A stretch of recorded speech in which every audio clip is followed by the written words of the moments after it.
the aftermath of the post office scandal, there's really one abiding question that needs to be answered. Who's to blame? And the answer looks to be everybody.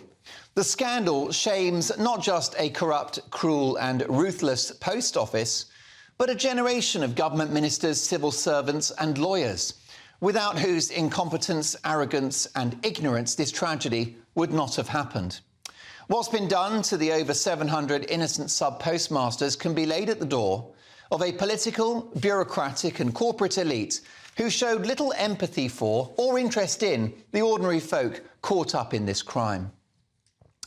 Now, whilst he himself was lied to by Post Office management, why did the then Post Office Minister, Sir Ed Davey, now leader of the Lib Dems, not take seriously concerns raised by sub-postmasters? It wasn't Ed Davey's job to take sides and to swallow the explanation of the Post Office. At least engage with the individuals involved who were writing to him and hear their side of the story. In May 2010, Davey refused to meet former sub-postmaster Alan Bates, who led the campaign to expose the Post Office scandal, saying he did not believe that it would serve any useful purpose. Now, I do have some sympathy for Ed Davey because he wasn't the only one to drop the ball in regards to this story. And there's a danger of vilifying Ed Davey or making him the scapegoat for a wider failure. The entire political establishment seemed all too happy to take the word of a large corporation. The Telegraph report that the Foreign Office warned Tony Blair, when he was then Prime Minister, that scrapping the Horizon scheme would damage relations with Japan. God forbid, eh? Blair ordered officials to go ahead with a new Post Office IT system, despite being told it had been plagued with problems and that independent IT experts had found Fujitsu was failing to meet good industry practice in its handling of the project.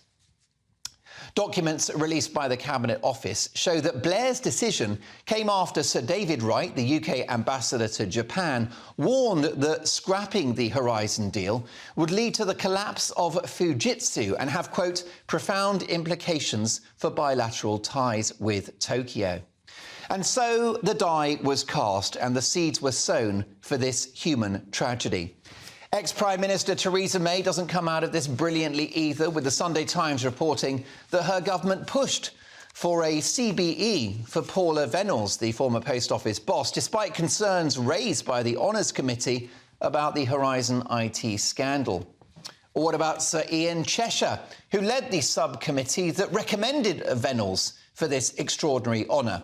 He's now the chairman of Channel 4 and thinks there are too many white people on the board, even though he is white himself. What a fount of wisdom he's proving to be.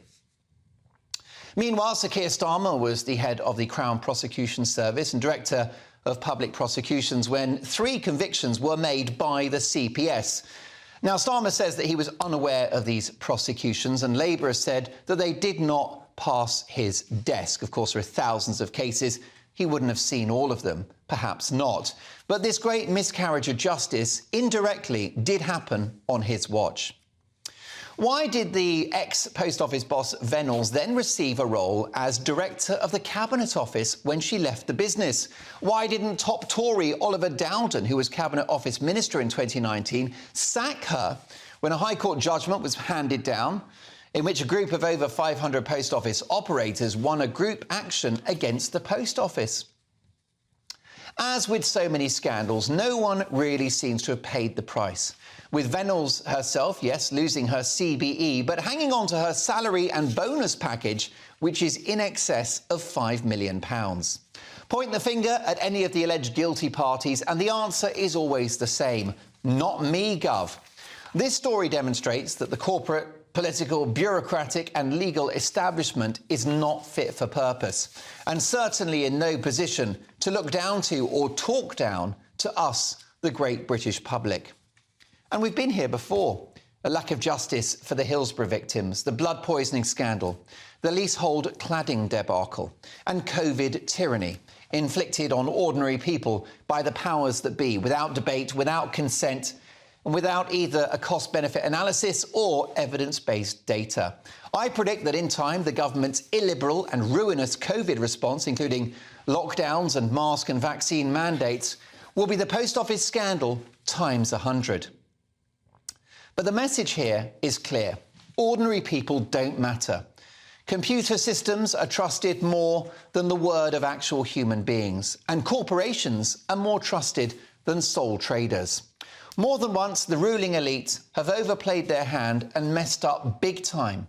So it's time the people had a voice again, and those responsible for this post office scandal should be sent packing, ideally by recorded delivery.